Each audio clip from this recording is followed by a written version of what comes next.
Hey everyone, welcome back to Corporate Decoded, the place where we uncover the hidden stories in corporate filings and sometimes find out that a company is making some big changes behind the scenes.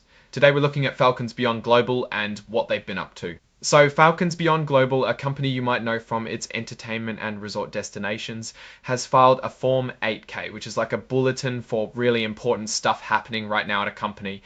And boy, do they have some important stuff to report. First up, they've brought a new face onto their board of directors, Marie Kim. This isn't just a symbolic addition, she's also been appointed to key committees, including the Audit Committee, the Nominating and Corporate Governance Committee, and the Compensation Committee. This means she's going to have a pretty significant say in how the company is run, its financial oversight, and who gets hired and paid. Companies bring on new board members for all sorts of reasons, often to bring fresh perspectives or specific expertise. When it's someone with a role on the Audit Committee, it often signals a focus on financial discipline and transparency.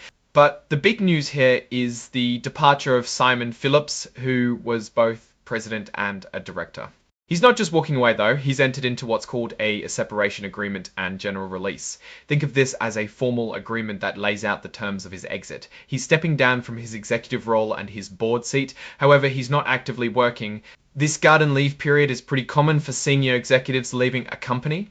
It allows for a smoother transition, and sometimes it's part of the agreement to ensure certain confidential information isn't leaked too soon. During this time, he'll continue to collect his base salary and stay on the company to collect his base salary and stay on the company's benefit plans. That's a pretty decent cushion to find his next role. On top of his salary and benefits, Mr. Phillips is set to receive the rest of his 2024 bonus, which is a solid $84,240. This will be paid out once his garden leave period ends. This is standard practice, ensuring that executives who leave on good terms still get the compensation they've earned for their work in the prior year. Now, a really critical part of these separation agreements is the release. What this means is that Mr. Phillips is agreeing not to sue the company for anything that happened while he was employed.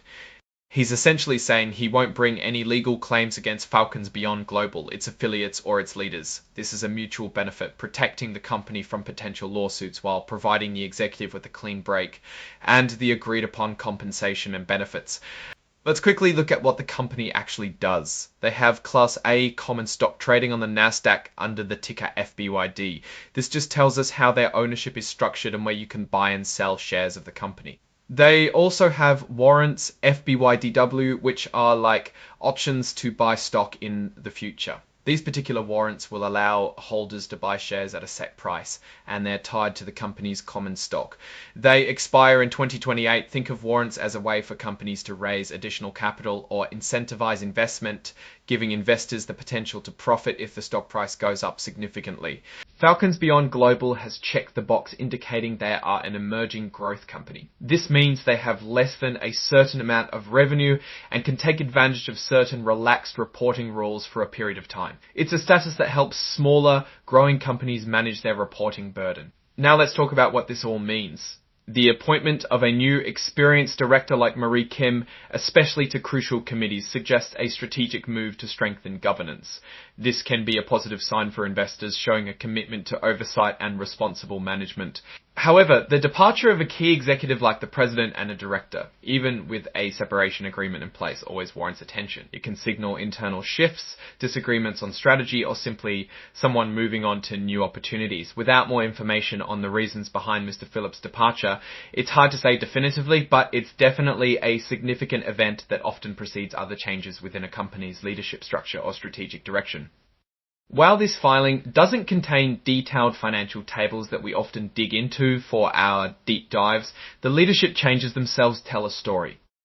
They are shaping the future direction and operational focus of Falcons Beyond Global. The entry of Ms. Kim suggests a push for stronger oversight, particularly in financial matters, which is always a good thing for long-term stability. The exit of Mr. Phillips, while cushioned by a separation agreement, means the company is losing a leader from its top ranks, and the full impact of that will likely unfold over time. So what's my take on this? Falcons Beyond Global is clearly in a phase of transition. They're bringing in new talent at the board level, which is a good sign for governance and strategic planning. But they're also seeing a top executive depart, which always introduces a degree of uncertainty. Investors will want to watch who fills Mr. Phillips' shoes and how the company's strategy adapts or stays the same under the new board composition moving forward. Alright, that's our quick look at this Falcons Beyond Global Filing. What are your thoughts on these leadership changes and what they might mean for the company? Let me know in the comments below. If you found this breakdown helpful, please give it a thumbs up and subscribe for more corporate insights. And don't forget to join our Discord community linked in the description to keep the conversation going. Thanks for watching, and I'll see you in the next video.